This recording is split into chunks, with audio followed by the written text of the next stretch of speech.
সূর্যালোক আর আবহাওয়ার পরিবর্তনে লাল পাথর হয়ে ওঠে গাঢ় বাদামি।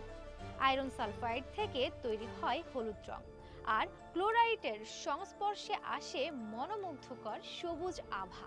এই রঙের খেলা শুধু চোখে দেখার নয়, এটি পৃথিবীর দীর্ঘ ভূতাত্ত্বিক ইতিহাসের এক জ্বলন্ত প্রমাণ। গবেষকরা বলেন, হিমালয় পর্বতের অনেক আগেই এই পাহাড় গঠিত হয়েছিল, যখন পৃথিবীর ভূতত্ত্বতে সংঘর্ষ হচ্ছিল টেকটনিক প্লেটগুলোর মধ্যে। দুটি গাড়ির সংঘর্ষের পর যেমন ধাতব স্তর ভাঁজ হয়ে যায়, তেমন ভাবেই ভূস্তরের চাপ ও রাসায়নিক বিক্রিয়ায় রেইনবো মাউন্টেনের ভাঁজ ও ঢেউ সৃষ্টি হয়েছে। সময়ের সঙ্গে বাতাস, বৃষ্টি আর সূর্যের আলো এই পাহাড়গুলোর উপরের স্তরগুলোকে করেছে আরো উজ্জ্বল ও জীবন্ত।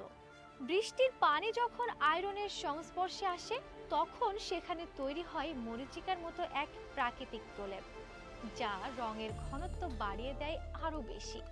এভাবে কোটি বছরের পরিবর্তনের ফলে আজকের রেইনবো মাউন্টেন দাঁড়িয়ে আছে এক অন্যান্য প্রাকৃতিক চিত্রশিল্পের মতো।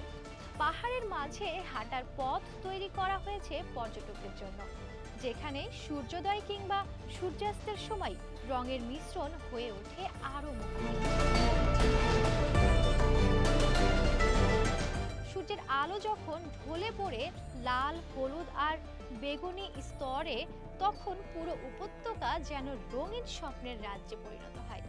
পৃথিবীর প্রায় সব পাহাড়ই সবুজে ঢাকা, কিন্তু রেইনবো মাউন্টেন আলাদা, কারণ এটি নিজের রঙে নিজেই তৈরি করেছে রংধনু। প্রকৃতির এই বিস্ময় আমাদের মনে করিয়ে দেয় যে পৃথিবী এখনো রঙে, প্রাণে আর রহস্যে ভরপুর।